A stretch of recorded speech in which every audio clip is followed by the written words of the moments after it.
मुबारक हो दोस्तों, मुसलमानों, ईरान की जीत आपको मुबारक हो।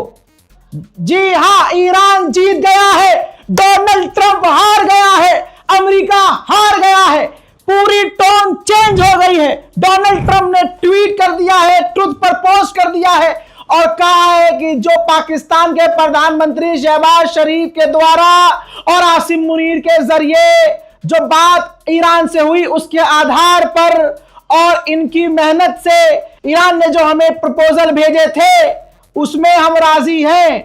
दोस्तों, उन्होंने कहा ईरान भेजे जाने वाले विनाशकारी सैन्य बल को रोक रहा हूं, फौज को रोक रहा हूं। मैं 2 हफ्ते के लिए ईरान पर बमबारी और हमले को स्थगित कर रहा हूं, रोक रहा हूं और मैं राजी हूं हमलों को रोकने के लिए। आगे उसने लिखा कि यह इस शर्त पर है कि ईरान स्ट्रेट ऑफ हॉर्मुज इसी वक्त खोलेगा और सुरक्षित रूप से रास्ते को खोलने के लिए तैयार हो जाएगा। यह दोनों पक्ष, दोनों के द्वारा, ईरान और अमेरिका के द्वारा सीज फायर हो रहा है, दोनों तरफ से हमले नहीं होंगे। ऐसा करने की वजह यह है कि हमने अपने सभी सैन्य उद्देश्यों को, जो हमारा गोल था, हमने पूरा कर लिया है और हम ईरान के साथ लंबी शांति के लिए तैयार हैं। इतना पेला है भाई साहब ईरान ने इनको, क्या तो औकात ही नहीं है कि अगले 100 साल तक अमेरिका लड़े ईरान से। आगे लिखता है कि मिडिल ईस्ट में शांति के लिए समझौते के हम बेहद करीब हैं।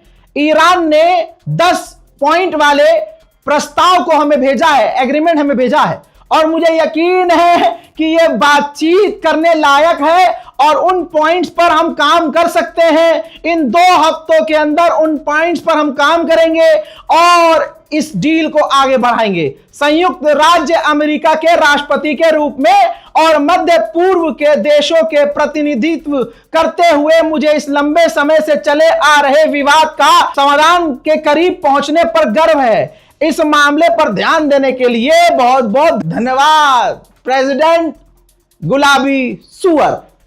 हजरत, पूरी तरह से अमेरिका घुटने पर, जो अभी 12 घंटे पहले सुअर कह रहा था कि हम पूरी सिविलाइजेशन मिटा देंगे, है पूरी दुनिया में विरोध हुआ। अमेरिका छोड़िए, अमेरिका के अंदर अगर अमेरिका लेना चाहते हैं तो अमेरिका के तमाम पक्ष विपक्ष के नेताओं ने साफ साफ कहा कि यह गलत किया है, ट्रंप ने यह गलत किया है। ब्रिटेन भड़क गया, फ्रांस भड़क गया, जर्मनी भड़क गया, सब भड़क गए। गुलाबी सुअर को एहसास हो गया कि नशे में मैंने गांजा फूंक के कुछ ज्यादा बोल दिया, तो अब वो और आपको बता दूं कि ये डील, ये घुटने पर कौन आया है?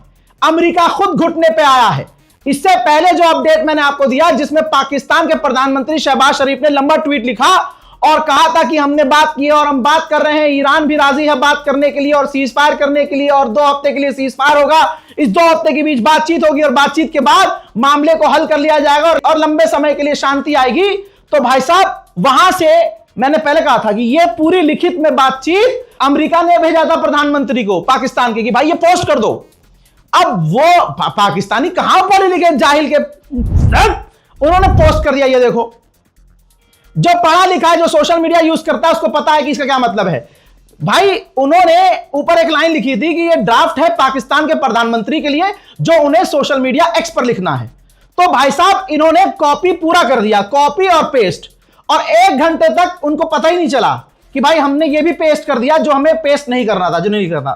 अब 1 घंटे तक वो रहा और अब वो पूरी दुनिया में लाइव हो गया, दुनिया ने स्क्रीनशॉट ले लिया और ये बात हमारी रजाकाराफी की सही साबित हुई कि पाकिस्तान सिर्फ एक मुखौटा है सीज फायर करवाने का, लेकिन असल में ये अमेरिका ही था जो शहबाज शरीफ से बुलवा रहा था, सीज फायर कर लो, सीज फायर कर लो, सीज फायर कर लो, क्योंकि खुद कहता सीज फायर कर लो तो ईरान दुनिया के सामने खुल के कह देता, जो अभी भी कह रहा है। दुनिया एकदम से मान लेती, फिर ईरान को कहने की जरूरत नहीं पड़ती, दुनिया कह देती कि भाई चल, डर गया भूरा गुलाबी सुअर, हार तो अभी भी गया। ले बेटा, कैसा लगा सुपर पावर कद्दू हमारा। चलिए, मुबारक हो दोस्तों, जय हिंद।